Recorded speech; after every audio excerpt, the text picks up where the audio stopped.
பிதாவே அப்பா வருகிற ராஜா அப்பா இந்த மாலை வேலைக்கு இந்த சமூகத்தினாலே எங்களை கொண்டு திரும்பிக்கா நன்றி செலுத்துகிறோம்.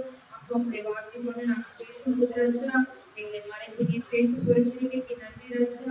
அப்பா நாங்கள் கொண்டு வந்த வார்த்தை கூட அந்த பேசுப்பா. அப்பா நான் பேசும்போது அந்த பேசுப்பா அதை கேட்கிறவர்கள் அந்த பேசுப்பா. அப்பா அதை பயன்படுத்திக் கொள்ள நான் தெளிவாய் அதை உரைக்க நீ ஏற்ற ஞானத்தை என் கண்டிப்பாக பேசி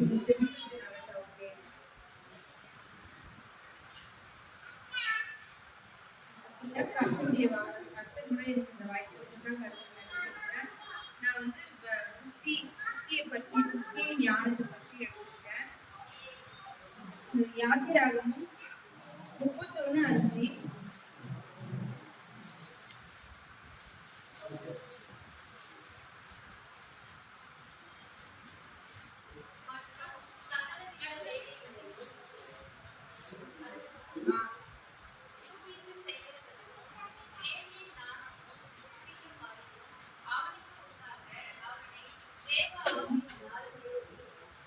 நான் ஒன்றிலிருந்தே படிக்கிறேன்.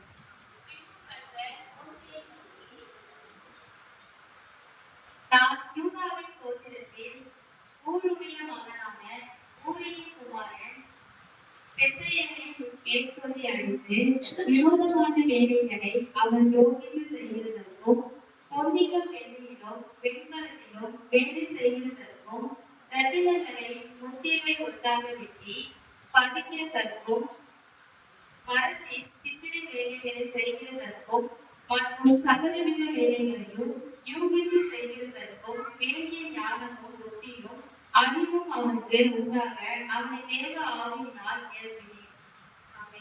இங்க பாத்தீங்கன்னா இதுல இருக்க அந்த வேலைகள் எல்லாமே கஷ்டமான வேலைகள் தான். இந்த வேலையை செய்யறதுக்கு கர்த்தர் ஒரு அழைப்பு கொடுக்குறாரு. அது யார் வந்து புத்தியும் ஞானமும் யாருன்றது நம்மளுக்கு கிடைக்கும் பாத்தீங்கன்னா கர்த்தருக்கு தான் கிடைக்கும். அவருடைய ஆவி நமக்குள்ள இருந்தா நம்மளுடைய ஞானம் புத்தி எப்படி இருக்கணும், தெளிவா இருக்கும். அவர் சொல்றது நம்ம செய்யக்கூடியவர்களா இருக்கும். இப்ப இதுல கொடுத்துருக்க ஒருத்தர் வந்து ஒருத்தரால எல்லா வேலையுமே செய்ய முடியுமானா கிடையாது. ஒரு வேலையும் ஒரு சில வேலைகள் கஷ்டமான வேலைகள். ஆனா இதுல பாத்தீங்கன்னா இவ்வளவும் செய்யணும்னா அதுக்கான தயவு யாருக்குன்னா கர்த்தருக்கு தான் கிடைக்கும். கர்த்தர் பாத்தீங்கன்னா இந்த மனுஷனை ஏற்படுத்துறாரு அவருடைய ஆவியினால.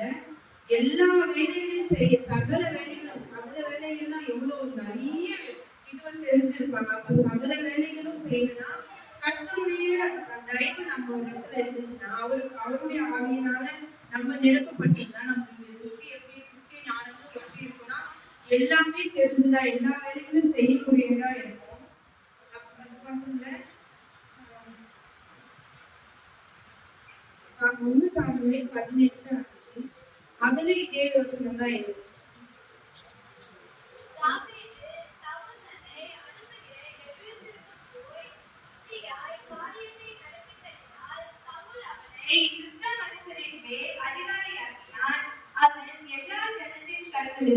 சவுளுடைய ஊழியக்காரரின் கண்களுக்கும் கூட பிரியமாய் இருந்தார்.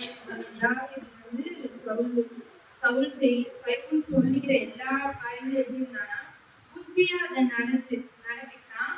புத்தியா அவன் நடக்கிறதுக்காக தான் எப்படி இருந்தானா அவங்களுக்கு பிரியமான மனுஷனா இருந்தான்.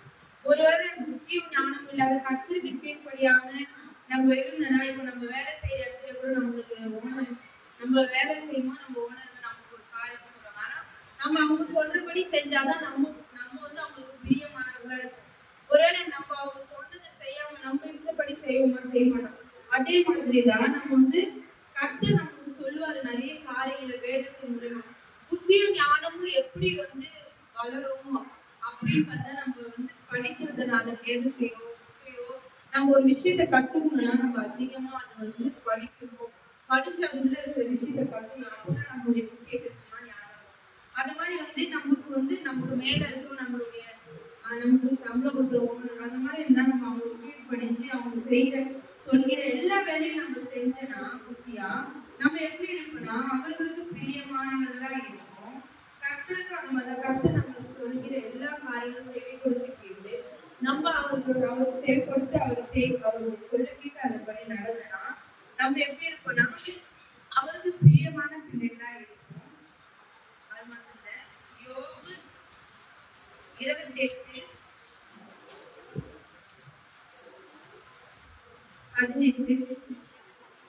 பல்லவத்தையோ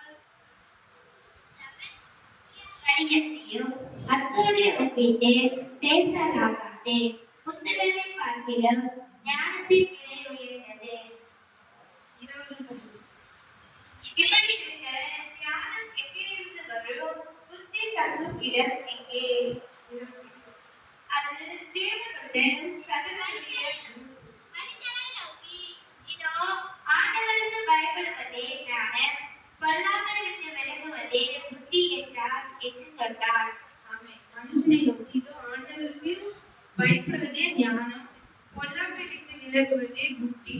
அப்ப நம்ம வந்து கர்த்தருக்கு பயந்தாதான் நமக்கு வந்து கர்த்தருடைய வார்த்தைக்கு பயந்தாதான் நமக்கு ஞானம் கிடைக்கும். ஒருவேளை நம்ம கர்த்தருக்கு பயப்படாம நம்ம இஷ்டப்படி இந்த பூமியில நம்ம வாழ்ந்தோம்னா நமக்கு வந்து எதுவுமே நம்ம புத்தி எப்படி இருக்கும்? நல்ல புத்தியா இருக்காது. அதுவே நம்ம கர்த்தருடைய வார்த்தைக்கு கர்த்தருக்கு பயந்தோ நடந்தோம்னா நம்ம புத்தி தெளிவா இருக்கும். ஞானமும் கர்த்தர் நம்மளுக்கு கொடுப்பாரு. அது மட்டும் இல்ல, கவனத்தையும் கடிதத்தையும் கூட ஒப்பிட்டா பேசலாகாது. ஆனா புத்திகளை பார்க்கும் எது பெருசுனா ஞானம் தான். அப்போ கர்த்தரே சொல்லு, இந்த வேதமே சொல்லுது எது பெருசு, ஞானம் தான் பெருசு. நம்ம பணமும் ஆசையும் எது வேணாலும் சேர்த்து வைக்கலாம். ஆனா கர்த்தருக்கு நம்ம கீழ்ப்படிந்து நடக்கிற காரியம் மட்டும்தான் கர்த்தர் கொடுக்குற ஞானம் புத்தியும் தான் நமக்கு எப்படின்னா பெரியதா இருக்கிறது. அது மாத்திரம் இல்ல, சங்கீதம் 111:10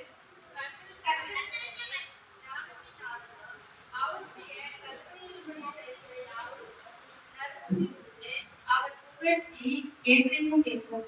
அவன் கர்த்தருக்கு பயந்து எல்லாருக்குமே தெரிஞ்ச வசனம். இந்த வசனம் நான் இங்க படிக்கும்போது நான் சொன்னேன், நான் இந்த வசனம் எடுத்து வச்சிருக்கேன். கர்த்தருக்கு பயப்படுதலே ஞானத்தின் ஆரம்பம், அவருடைய கற்பனைகளின்படி செய்கிற யாவருக்கும் நற்புத்தி உண்டு. அப்போ வந்து நம்ம கர்த்தருக்கு பயந்தாலுடைய நம்மளுடைய புத்தி எப்படி இருக்குன்னா நல்ல புத்தியா இருக்கும். கர்த்தர் சொல்லுகிறார், ஒரு நம்ம கர்த்தருக்கு கீழ்ப்படியாத ஜனங்களா இருந்து இந்த உலகத்துக்காக மனுஷங்களுக்கு வாழ்ந்தனா நம்ம புத்தி எப்படி இருக்கிற நல்ல புத்தியா இருக்குது, நல்ல சிந்தனை இருக்காது. நம்ம புத்தியில வளர்ச்சி, நம்ம ஞானத்துல வளர்ச்சி இருக்காது. அதுவே நம்ம கர்த்தருடைய வார்த்தையை கேட்டோ அவருக்கு பயந்தோ அவருடைய வார்த்தைகளுக்கு கீழ்படுத்தினா நம்மளுடைய புத்தியும் ஞானமும் எப்படி இருக்குன்னா நல்ல நல்ல வழியில நல்ல சிந்தனைகளும் யோசிக்கிறதா இருக்கும். அது மாதிரி நீதிமொழிகள் 2:1-6 என் மகனே, நீ உன் செவியை ஞானத்திற்கு சாய்த்து உன் இருதயத்தை புத்திக்கு அமைய பண்ணும் பொருட்டு நீ கர்த்தர் ஞானத்தை தருகிறார். அவர் வாயிலிருந்து அறிந்து புத்தியும் வரும். நல்லோசனை உன்னை காப்பாற்றும், புத்தி உன்னை பாதுகாக்கும். என் மகனே, நீ உன் செவியை ஞானத்திற்கு சாய்த்து உன் இருதயத்தை புத்திக்கு அமையப்படும் பொருட்டு அவர் நம்ம கர்த்தர் ஞானத்தை தருகிறார். அவர் வாயிலிருந்து அறிவும் புத்தியும் வரும். நல்ல யோசனை உன்னை காப்பாற்றும், புத்தி உன்னை பாதுகாக்கும். அப்ப நமக்கு நல்ல யோசனையை கொடுக்கிறவர் யாருன்னு பார்த்தீங்கன்னா கர்த்தர் தான். கர்த்தர் தான் நமக்கு நல்ல யோசனை கொடுக்குறார். அந்த நல்ல யோசனையாலதான் நம்ம இந்த பூமியில நம்ம காப்பாத்திக்க முடியும். நல்ல சிந்தனை இல்லாம நம்ம இந்த பூமியில நம்ம வாழ முடியுமா? நல்ல சிந்தனை இல்லைன்னா நம்மளுடைய சிந்தனை வேற வழியில போயிடும். நம்மளுடைய வாழ்க்கை கொஞ்ச நாள்லயே அழுந்து போயிடும். அதுவே நம்மளுக்கு நல்ல சிந்தனை நல்ல இது இருந்ததுன்னா நம்ம தெளிவா ஒரு காரியத்தை யோசிக்கணும், அதை கொண்டு அது வழியா நடக்கணும். அப்ப நம்ம சுற்றி இருக்கிறவங்களும் நம்ம மூலியமா நல்ல வழியில நம்ம சுற்றி இருக்கிறவங்களும் கற்றுக்கொள்வாங்க. மட்டும் இல்ல, நீதிமன்றம் 3 பாருங்க, 3:3 இருமையும் சத்தியம் உன்னை விலகாதிருப்பதாக நீ அவைகளை உன் கருத்திலே போட்டு அவைகளை உன் இருதயமாகிய பலகையில் எழுதிக்கொள். ஞானத்தை கண்டறிகிற மனுஷனும் புத்தியை சம்பாதிக்கிற மனுஷனும் பாக்கியவான்கள். ஞானத்தை கண்டறிகிற மனுஷனும் புத்தியை சம்பாதிக்கிற மனுஷனும் பாக்கியவான்கள். நம்ம வந்து பாக்கியவான்களா இருக்கணும்னா ஞானத்தை கண்டறியணும். நம்ம வந்து யோசிக்கணும், நம்ம எப்படி இருக்கணும், நம்மளுடைய ஞானத்தை எப்படி பயன்படுத்தணும், நம்ம புத்தியை எப்படி பயன்படுத்தணும்னு நம்ம இருந்தா நம்மளுடைய ஞானத்தின்படி புத்தியின்படி நியாயமான வழியில நடந்தனா நம்ம பாக்கியவான்களா இருக்கும். அதே 19 பாருங்க, அதுல கர்த்தர் ஞானத்தினாலே பூமியை ஆசீர்வாதப்படுத்தி புத்தியினாலே வானங்களை ஸ்தாபித்தார். ஸ்தாபித்தார். ஆமென். கர்த்தர் வந்து ஞானத்தினாலே பூமியை அஸ்திபாரப்படுத்தி புத்தினால வானங்களை ஸ்தாபித்தார். அப்போ அது வந்து புத்தியும் ஞானமும் நம்மளுக்கு எவ்வளவு முக்கியம். நம்ம செய்ய போற நம்ம ஒரு காரியம் ஏதோ ஒன்று செய்ய போறோம்னா புத்தியும் ஞானமும் நம்மளுக்கு கரெக்டா வேலை செய்யலைன்னா நம்ம அந்த காரியத்தை கரெக்டா செய்ய மாட்டோம். அது வந்து நம்ம ஏடாகூடமா நம்ம செஞ்சுட்டா தப்பா போயிடும். அந்த மாதிரி அப்போ ஒரு காரியம் நம்ம யோசிச்சு ஞானமா ஒண்ணு நிதானமா ஒரு காரியத்தை செய்யும்போது அது நல்லவைகளா மாறும். அப்போ நம்மளுக்கு வந்து புத்தியும் ஞானமும் எப்படி இருக்கணும்னா பொறுமையா கர்த்தரிடத்துல கேட்டு அதை வந்து நல்லவைகளா பயன்படுத்தணும். அது வந்து அதே நீதிமன்றம் 4:5 பாருங்க. ஞானத்தை சம்பாதி, புத்தியையும் சம்பாதி, என் நியாயக்காரர்களை வரவாமலும் விட்டு விலகாமலும் இரு. ஞானத்தை சம்பாதிக்கணும், புத்தியை சம்பாதிக்கணும். நம்ம வாயின் வார்த்தைகளை மறவாமல் விட்டு விடாமல் இருக்கணும். அது மட்டும் இல்ல, அதே 5 கொண்டு பாருங்க. என் மகனே, என் ஞானத்தை கவனித்து, என் புத்திக்கு உன் செவியைச் சாய். ஆமா, நம்ம கர்த்தருடைய பிள்ளையா இருக்கும்போது நம்ம யாருக்கு கீழ்ப்படியணும்னா கர்த்தருக்கு தான் கீழ்ப்படியணும். அவருடைய வார்த்தைக்கு தான் கீழ்ப்படியணும். கர்த்தர் சொல்றாருன்னா அவருடைய ஞானத்தை கவனிச்சு அவர் நம்ம என்ன பண்ணணும், நம்ம புத்தியே வந்து அவருக்காக சாயணும். அவருடைய ஞானம் எப்படி நம்ம அவருடைய வார்த்தை கீழ்ப்படியோம்னா இந்த வார்த்தை தான் அவரா இருக்கிறாருன்றதால அப்ப நம்ம ஞானத்தை எந்தெந்த கருத்துக்கள் தானே பெற்றுக்கொள்ளணும். நம்ம ஞானத்தையும் சரி புத்தியும் நல்லவை கெட்ட எல்லாமே நம்ம இந்த பைபிள்ல இருந்து தான் அறியணும். அப்போ வந்து நம்ம அவருடைய மகனா இருக்கும், அவருடைய வார்த்தைகளுக்கும் அவருடைய இந்த செய்கைகளுக்கும் நம்ம என்ன பண்ணலாம், நம்மளுடைய செவியை சாய்த்து அதன்படி நடக்கணும். அது மாத்திரம் இல்ல, நீதிமன்றம் 8:14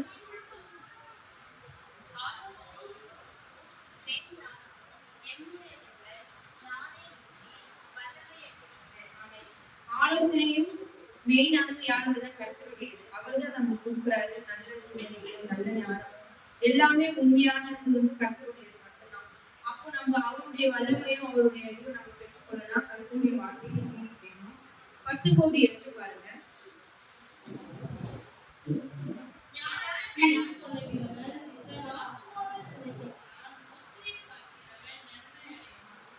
ஞானத்தை பெற்றுக்கொண்டு தன் ஆத்மாவே சிநேகிக்கிறார். அப்போ நம்ம வந்து நம்ம ஞானத்தை பெற்றுக்கொள்றோம். கர்த்தரிடத்துல இருந்து நம்ம ஞானத்தை பெற்றுக்கொள்ளலாம். நம்ம ஆத்மாவை நம்ம வந்து சிநேகிப்போம். நம்ம ஆத்மா யாருக்குதுன்னா கர்த்தருடையது. புத்தியை காக்கிறவன் நன்மை அடைவான். அப்போ நம்ம புத்தியை தெளிவா வைத்து நம்முடைய காரியங்களை ஞானமாகவும் புத்தியாகவும் இருந்து நம்ம பயன்படுத்தினா நம்மளுடைய வாழ்க்கையில எல்லாமே நன்மையானதா இருக்கும், கர்த்தருக்கானதா இருக்கும். நம்ம வந்து அவருக்கான ஒரு அடையாளமா இந்த பூமியில வந்து நம்ம